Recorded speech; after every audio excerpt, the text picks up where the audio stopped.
Hey guys, and welcome to the Working Money Channel. Michael at Val5 Links bringing this to our attention, guys. A new report has just come out from the European Central Bank. It's finding that climate change may force carbon taxes on crypto transactions, as well as they're starting to look at banning mining, a ban on mining proof of work assets like Bitcoin. So if this isn't a contrived agenda that is in line with those World Economic Forum talking points, the 2030 Sustainable Initiative, I don't know what is. Listen to this. Okay, so the report, it's finding that since authorities in the EU decided to heavily regulate gasoline vehicles as a means of cutting back greenhouse gases and emissions, it would also make sense for them to go after proof of work blockchains for the same reason. Here is a quote. "It is difficult to see how authorities could opt to ban petrol cars over a transition period, but turn a blind eye to Bitcoin-type assets built on proof of work, with country-sized energy consumption footprints and yearly carbon emissions that currently negate most Euro areas countries past and target greenhouse gas savings. To continue with their car analogy, public authorities have the choice of incentivizing the crypto version of the electric vehicle proof of stake and its various blockchain consensus mechanisms, or to restrict or ban the crypto version of the fossil fuel car proof of work blockchain consensus mechanisms." So the statement says that while it's possible for authorities to do nothing, the most likely outcome is an outright ban on mining Bitcoin and other proof of work coins. So that is now what they're looking to do. This is the ECB, the European Central Bank. But of course, for those environmentally friendly cryptocurrencies like XRP, like XLM, like Algorand, just naming 3 of the 6 cryptocurrencies that were mentioned in that World Economic Forum report from back last summer, those cryptocurrencies, since there's no mining required, these coins would definitely get a pass. Also, they are way more environmentally friendly to make transactions compared to the amount of energy that coins like Bitcoin use. So it's not terribly surprising that this is what's coming out now from the ECB. I guess the question is now, are they really going to push it? How long is it going to take? Are they going to get pushed back? And so what is that all going to mean? Could it be that only some people may be allowed to mine Bitcoin and not other people? Another measure of control there, because we know Bitcoin is not going anywhere anytime soon. So I wanted to thank Michael for bringing us that. Also, another one from Michael here. BIS Committee and the IOSCO issue guidance for regulation of stablecoin arrangements. So guys, this is news coming from the Bank for International Settlements, the BIS. And so this committee, the international organizations, affirm the same risk, same regulation principle by extending decade-old rules to the rapidly expanding new financial technology. So this is with regards to stablecoins. The principle of same risk, same regulation for crypto received further confirmation with a release on Wednesday, which was just yesterday, of new guidance on stablecoin arrangements. The guidance issued by the Bank for International Settlements Committee on Payments and Market Infrastructures and International Organization of Securities Commission applies the principles for financial market infrastructures for payment, clearing, and settlement systems to systematically important SAs and transfer stablecoins. The document is intended for use by SA designers and operators and extends the PFMI standards to SAs without establishing new standards. It notes, an SA may need to make changes to its rules, procedures, governance arrangements, and risk management framework, taking the guidance into consideration in order for its practices to be consistent with the PFMI. It defines this SA as an arrangement that combines a range of functions to provide an instrument that purports to be used as a means of payment and or store of value. The guidance suggests considerations for determining which SAs it applies to, since only the SAs that are systematically important are covered by it. So, extending this rule that they have been going by for, as they say, for decades now, extending it to stablecoins is interesting because I think, CBDCs, stablecoins, however you want to call them, some are even saying in the US that, USDC is going to be the stablecoin that is the CBDC. They're not actually going to create another one. They're just going to use USDC. I think that since CBDCs, stablecoins, all this talk and, this idea is becoming so prominent now, that they have to now readjust so that they are covered for all these brand new stablecoin terminologies. Do this so that they're covered moving into the future of finance. We have already seen a problem with this with the SEC now trying to sue all these cryptocurrency companies and trying to kind of fit them in this box of the Howey test, and some of them just don't fly because Well, cryptos are very different than securities. So now we're seeing the Bank for International Settlements, I think, maybe take a proactive step looking towards CBDC and stablecoin regulation before it gets out of hand. Anyway, this article goes on here. I will link it in the description for you guys if you're interested. Also, more Algorand news, guys, with regards to central bank digital currencies. This is brought to us by DJ Peter Vass on Twitter. Algorand's 2022 Central Bank Digital Currency Report recommends a hybrid approach to increase efficiency and competitiveness in the digital economy. So here's what they say. The Algorand research team today published a new report capturing insights from more than a year of continued research into how CBDCs are unfolding as central banks around the world. The author proposes a hybrid CBDC model built on a private instance of a public blockchain such as Algorand in a two-tiered retail system. So again, we've got a two-tier model here. In this model, central banks have full control over the CBDC while simultaneously enabling licensed service providers such as commercial banks, remittance providers, and other fintech companies to facilitate distribution and transactions.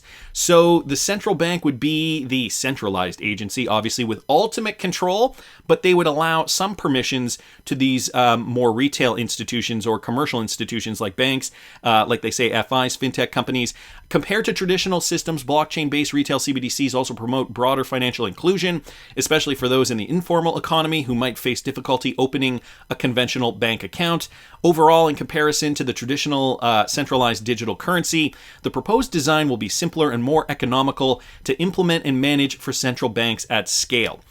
They are looking for an inclusive way that everybody can basically make payments. Of course, if this is going to be, the idea is this entire initiative is to bank the unbanked, or a lot of it is, it's to bring up people from lower levels so that they can participate in a new financial system and essentially taking the West, Europe, North America, and bringing our standard of living down.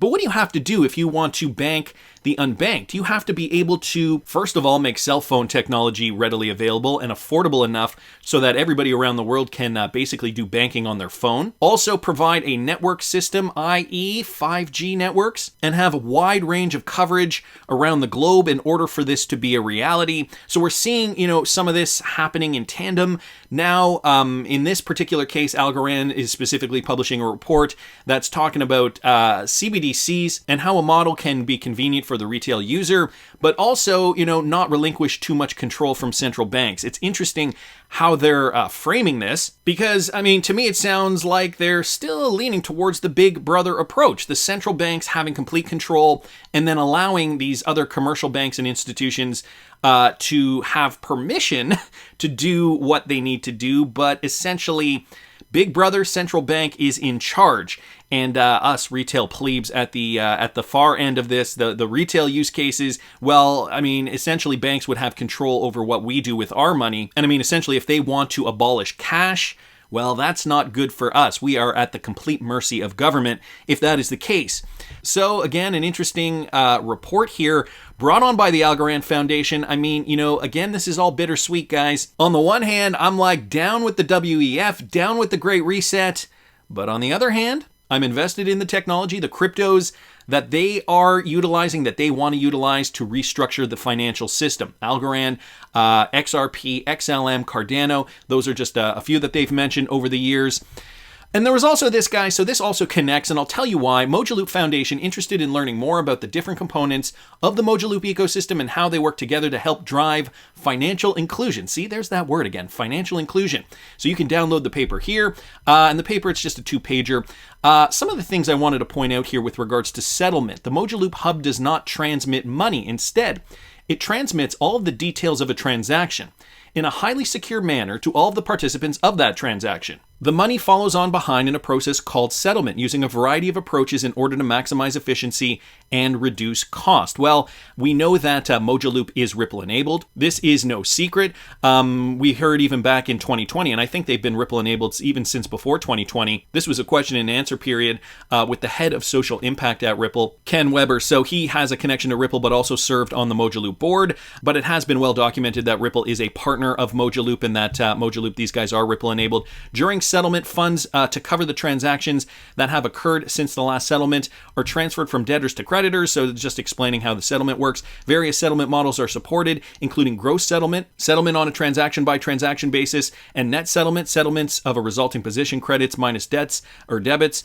of all the participants. And then there's this. Settlement services are often provided by a country's central bank, but they can also be provided by a commercial bank under the supervision of an appropriate authority, according to the specific regulations of the country and the nature of the service being deployed. So also note this.